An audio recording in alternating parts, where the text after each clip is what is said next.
The fourth generation Ford Focus puts its maker right back into contention in the family hatchback segment, with smarter looks, much improved interior quality and extra technology. There's also greater efficiency beneath the bonnet from a completely rejuvenated range of engines and what Ford claims to be class-leading levels of safety. The best part though is that this car still remains as rewarding to drive as it's always been. The Focus might have grown up, but it certainly hasn't lost its spark. This fourth generation Focus, like its predecessors, has a reputation as a family hatchback with the ability to entertain at the wheel. And if you enjoy your driving, that's something you'll appreciate pretty early on, the first time you try one. 20 years ago, the original version of this model achieved much the same thing by standardising advanced multi-link rear suspension across its model lineup. Today, you only get that on the most powerful 1.5 litre EcoBoost petrol and 2 litre EcoBlue diesel variants. If, on the other hand, you go for the 1.5 litre EcoBlue diesel, or more likely the 1 litre EcoBoost petrol engine we're trying here, then the damping's a little different. These volume models come with a much less sophisticated torsion beam arrangement, though Ford has embellished it with the clever force vectoring rear axle springs that it first developed for its Fiesta ST hot hatch.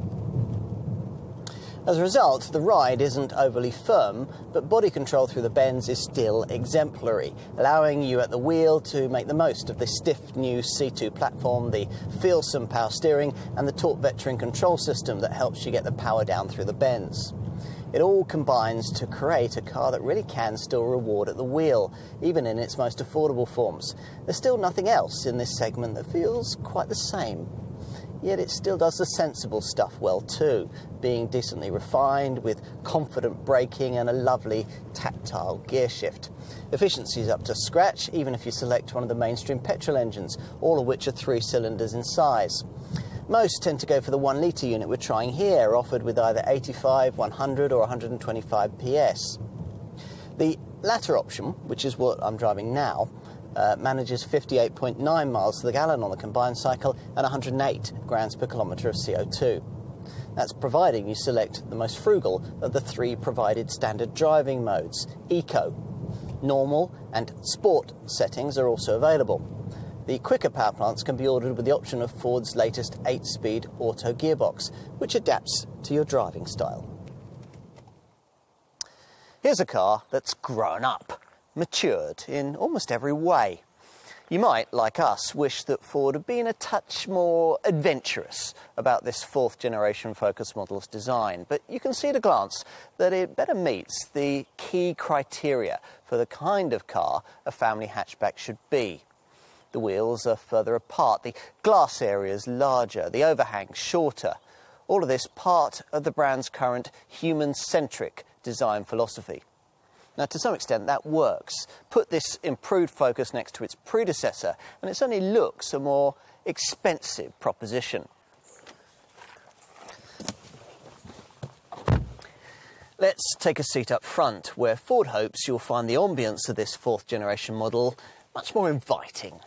To that end, the dashboard has been pulled forward and there's a slimmer lower centre console, plus that new body shell has freed up more room for shoulders and knees. As a result, you no longer feel quite so hemmed in at the wheel. But by the same token, there's also slightly less of the cockpit-style positioning that we rather liked before.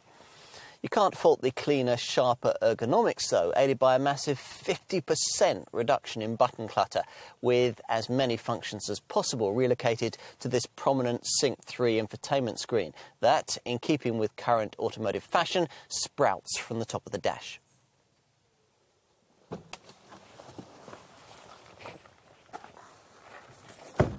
All of which is interesting, but perhaps not quite so fundamentally significant as the changes which have taken place further back in this fourth generation model.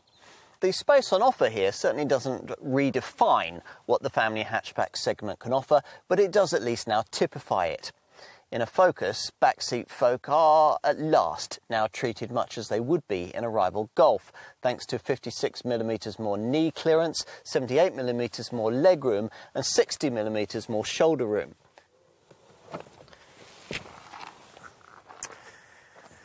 We'll finish with a look at the boot, which also upgrades itself to meet the class standard this time round, offering 341 litres of capacity if you load to window level, or 375 litres with a tyre repair kit fitted.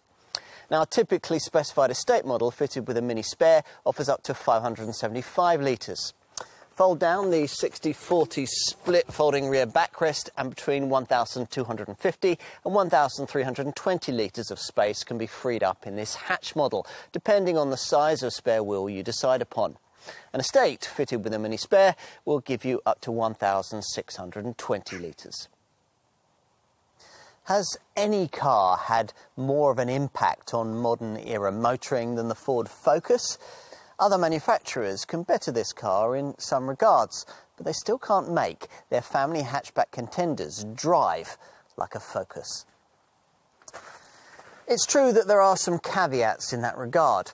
The lower powered models with their more basic torsion beam suspension setup don't have quite as fluid a feel as those further up the range that feature the control blade multi-link rear damping system.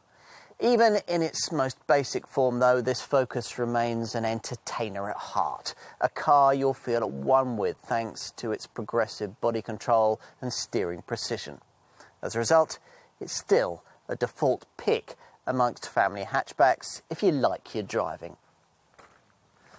But not everyone does. Many family hatchback folk are buying a car of this kind simply because it ticks the right boxes for safety, practicality and running costs.